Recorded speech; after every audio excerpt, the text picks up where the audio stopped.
Salut à tous, moi c'est Colin. On se retrouve aujourd'hui dans l'atelier de Moto Blues accompagné de Julien de chez BS Batterie. On va vous expliquer à travers ce guide comment entretenir, vérifier et remplacer votre batterie moto. Que vous ayez des soucis de démarrage avec votre moto ou une batterie montrant des signes de faiblesse, on va vous expliquer toutes les différentes étapes.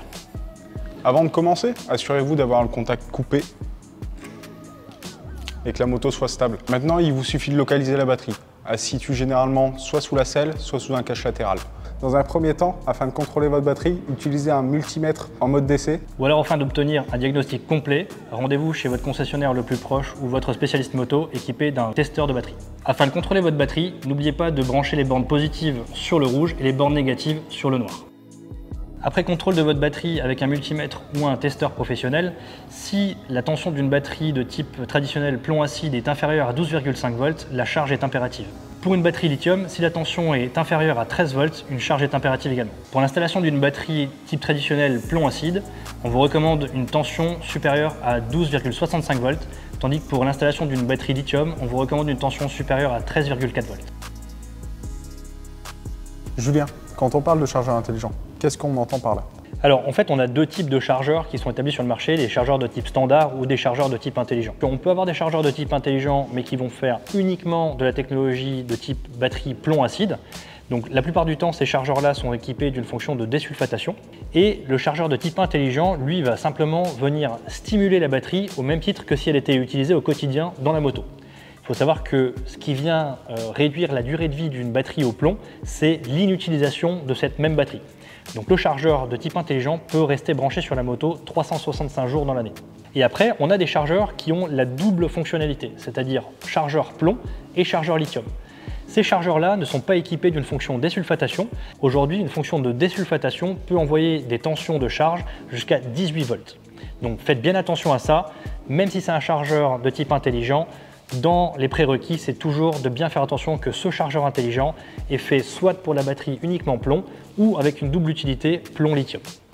Pour charger votre batterie, vous n'êtes pas obligé de la retirer de la moto. Vous pouvez utiliser la connectique permanente ou les pinces qui sont fournies avec le chargeur. Vous mettez la pince rouge sur la borne positive, la pince noire sur la borne négative. Ensuite, il vous aura juste à connecter le chargeur sur la précepteur et le laisser faire, il gérera ça tout seul. Vous aurez la LED bleue qui signale la charge de la batterie et la LED verte qui signale la charge complète de la batterie ou la LED rouge qui signale un défaut sur la batterie. Si votre chargeur indique une lumière rouge, il y a peut-être plusieurs raisons à ça. Soit vous avez effectivement inversé les polarités, donc dans ces cas-là, on vous demande de bien faire attention à ça et si besoin, reconnecter le plus rouge et le moins noir. Mais ça peut également vous indiquer que votre batterie est en court-circuit. À ça, il y a plusieurs raisons. Si c'est une batterie plomb, elle peut être sulfatée. Et dans ces cas-là, on aura des difficultés à la régénérer. Ou alors si c'est une batterie lithium, elle peut descendre sous des tensions qui sont inférieures à 8 volts et les chargeurs dits grand public ne seront pas forcément équipés de fonction réveil lithium. Dans le cadre d'une batterie lithium avec une tension en dessous de 8 volts, on vous invite à aller chez un professionnel équipé d'un chargeur BK20 avec une fonction réveil batterie lithium. Ce professionnel pourra prendre en charge la recharge de votre batterie et ainsi sauver la batterie. Avant de remplacer votre batterie, vérifiez bien que ce soit le bon modèle et qu'il soit bien compatible avec votre moto.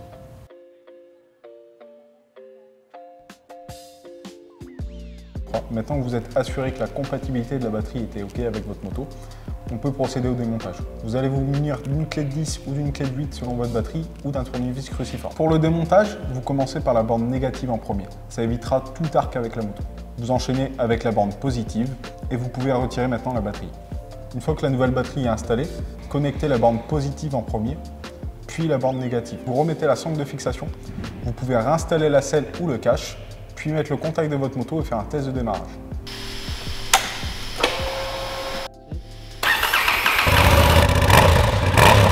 Maintenant que la batterie est contrôlée, Julien, moi j'ai beaucoup de questions au niveau des clients qui me demandent en fait l'intérêt de passer sur une batterie lithium ou de garder une plomb.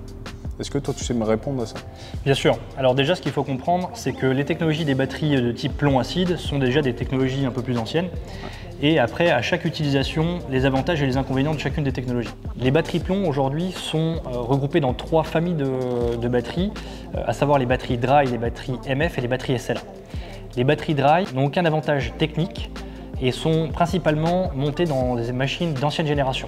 L'installation doit être scrupuleusement respectée à 0 degré dans la moto. Elle comporte également une nécessité d'attention toute particulière sur le niveau d'acide et au besoin d'être rempli avec de l'eau déminéralisée. Les batteries EMF sont des batteries à activer par votre professionnel et considérées comme des batteries maintenance free, mais qui dit maintenance free ne dit pas sans entretien, surtout par rapport à la recharge. On a également une troisième famille de produits qu'on appelle SLA, donc ce sont des produits qui sont activés d'usine et peut être installé jusqu'à 90 degrés d'inclinaison. La batterie chez votre concessionnaire est directement prête à l'emploi et prête à être installée dans votre moto. Afin de vous proposer les solutions les plus safe possibles, aujourd'hui dans 95% des cas, on est capable de vous donner une conversion des anciennes technologies de dry et EMF vers du SLA. Cependant, la technologie de batterie plomb-acide reste toujours volumineuse et lourde, ce qui n'est pas le cas avec les batteries lithium. Et dis-moi Julien, dans l'histoire, on en est où avec les batteries lithium? Sur les batteries lithium, il y a quand même pas mal d'avantages par rapport à une batterie plomb. En moyenne, c'est déjà 70% plus léger que son équivalent en plomb. Après, sur le lithium, on a également un gain de place parce que la batterie lithium est beaucoup plus petite que son équivalent en plomb. Et en plus, on a ce qu'on appelle une puissance de démarrage accrue par rapport à une batterie au plomb. Et enfin, il y a un avantage sur le point de vue installation de la batterie lithium. On peut l'installer jusqu'à 180 degrés d'inclinaison dans la moto. Et voilà, vous savez maintenant comment entretenir, recharger ou remplacer votre batterie de moto. Retrouvez tous les outils et pièces qu'il vous faut sur motoboost.com.